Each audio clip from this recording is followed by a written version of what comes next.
ہے۔ حضرت آدم علیہ السلام کے دونوں بیٹے حابل و قابل نے دنیا انسانیت میں پہلی قربانی بحضور پروردگار پیش کی۔ حابل نے ایک مینڈی کی قربانی پیش کی اور قابل نے غلہ وغیرہ کا تصدق پیش کیا۔ اللہ نے بربنائے تقوی حابل کی قربانی قبول فرما لی اور قابل کی رد کر دی۔ اس کا ذکر قرآن مجید میں یوں آتا ہے وَاتْلُ عَلَيْهِمْ نَبَأَ ابْنَيْ آدَمَ بِالْحَقِّ إِذْ قَرَّبَا قُرْبَانًا فَتُقُبِّلَ مِنْ أَحَدِهِمَا وَلَمْ يُتَقَبَّلْ مِنَ الْآخَرِ قَالَ لَأَقْتُلَنَّكَ قَالَ إِنَّمَا يَتَقَبَّلُ اللَّهُ مِنَ الْمُتَّقِينَ۔ بسم الله الرحمن الرحيم فقد قال الله تعالى إِنَّا أَعْطَيْنَاكَ الْكَوْثَرَ فَصَلِّ لِرَبِّكَ وَانْحَرْ إِنَّ شَانِئَكَ هُوَ الْأَبْتَرُ۔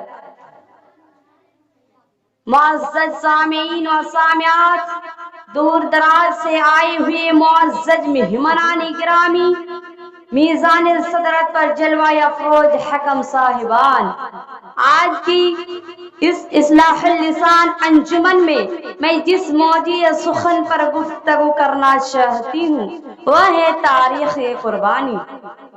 محترام حضرات، قربانی کی ابتدا حضرت آدم علیہ السلام کے دور سے ہوتی ہے۔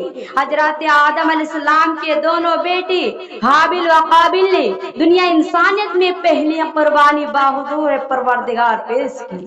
حابل نے ایک مینڈی کی قربانی پیش کی اور قابل نے غلہ وغیرہ کا تصدق پیش کیا۔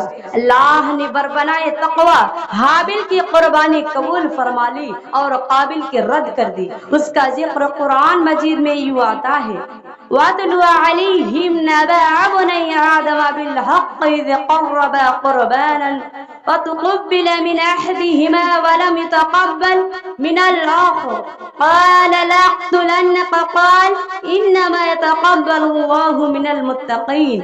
اور ذرا انہیں حضرت آدم علیہ السلام کے دونوں بیٹوں کا بعینی واقعہ سنا دو۔ جب ان دونوں نے قربانی کی ان میں سے ایک کی قربانی قبول کی گئی، دوسرے کی نہ کی گئی۔ اس نے کہا میں تجھے مار ڈالوں گا۔ اس نے جواب دیا بے شک اللہ تو متقیوں ہی کی قربانیاں قبول کر سکتا ہے۔ یہ آیت کریمہ تاریخ قربانی کا آغاز کا پتہ دیتی ہے، نیز قربانی کے مقبولیت کا سبب قرار دیتی ہے۔ لہٰذا ہمیں چاہیے یہ قربانی کی روح کو سمجھے، وہ اسباب اختیار کرے جن سے ہماری قربانی قبولیت حاصل ہو۔ در حقیقت قرآن مجید کے مطالعہ سے معلوم ہوتی ہے کہ اللہ پاک نے حضرت آدم علیہ السلام سے لے کر بنی خاتم محسن اعظم جناب محمد رسول اللہ صلی اللہ علیہ وسلم تک ہر قوم و ملت قربانی کرنے کا حکم دیا ہے۔ چنانچہ ہر قوم و ملت اس عمل کے ذریعے اللہ کا تقرب حاصل کرتی رہی۔ اللہ کا ارشاد ہے لِكُلِّ أُمَّةٍ جَعَلْنَا مَنسَكًا لِيَذْكُرُوا اسْمَ اللَّهِ عَلَى مَا رَزَقَهُم مِّن بَهِيمَةِ الْأَنْعَامِ وَإِلَٰهُكُمْ إِلَٰهٌ وَاحِدٌ فَلَهُ أَسْلِمُوا وَبَشِّرِ الْمُخْبِتِينَ۔ ہم نے ہر قوم امت کے لیے قربانی کا ایک قاعدہ مقرر کیا تاکہ لوگ ان جانوروں پر اللہ کا نام لے جو اس نے ان کو بخشے ہیں۔ ان مختلف طریقوں کے اندر مقصد ایک ہی ہے، بس تمہارا خدا ایک ہے۔ اے نبی عاجزانہ اختیار کرنے والوں کو جنت کی بشارت دے دو۔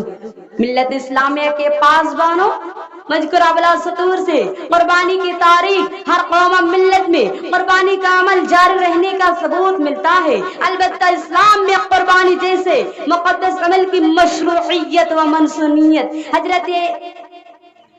حضرت ابراہیم علیہ السلام کی اس عمل و سنت سے شروع ہوتی ہے جو آپ نے اپنے لخت جگر کی قربانی پیش کر کے اللہ پاک کی رضا و خوشنودی حاصل کی اور دنیا انسانیت میں ایک عظیم مثال قائم کی۔ اللہ تعالیٰ کو ادا بہت پسند آئی اور اس کو اسلامی شعر بنا دیا۔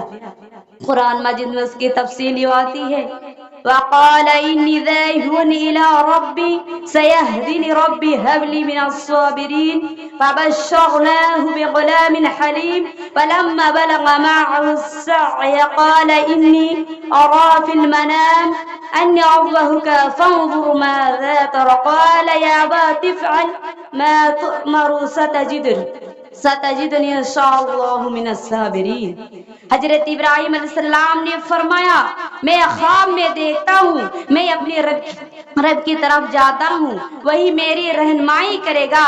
میرے مالک مجھے ایک لڑکا عنایت کر دے جو نیک ہو۔ تو ہم نے ایک بردبار لڑکے پیدا ہونے کی بشارت دی، جبکہ اس لڑکا اس لائق کے ہوا تو ہم نے ابراہیم کو کہا اے ابراہیم، حضرت ابراہیم نے کہا اے لڑکا میں خواب میں دیکھتا ہوں کہ میں تجھے ذبح کر رہا ہوں، تو دیکھ تیری کیا لڑائی ہے۔ لڑکے نے کہا ابو جان جو اللہ کا حکم ہوا ہے اس کا آپ فوراً بجا لائے، انشاءاللہ آپ مجھے صبر کرنے والوں میں سے پائیں گے۔ جب باپ بیٹا دونوں حکم الہی بجا لانے پر مستعد ہو گئے تو یہ معاملہ دیکھ کر آسمان سے آواز، یہ معاملہ دیکھ کر فرشتے رونے لگے، آسمان تھرا گئے اور ہوا کا چلنا بند ہو گیا، ندیوں کا چلنا بند ہو گیا۔ یہ دیکھ کر وَنَدَيْنَاهُ أَيَّ إِبْرَاهِيمُ، ابراہیم ہم نے آپ کو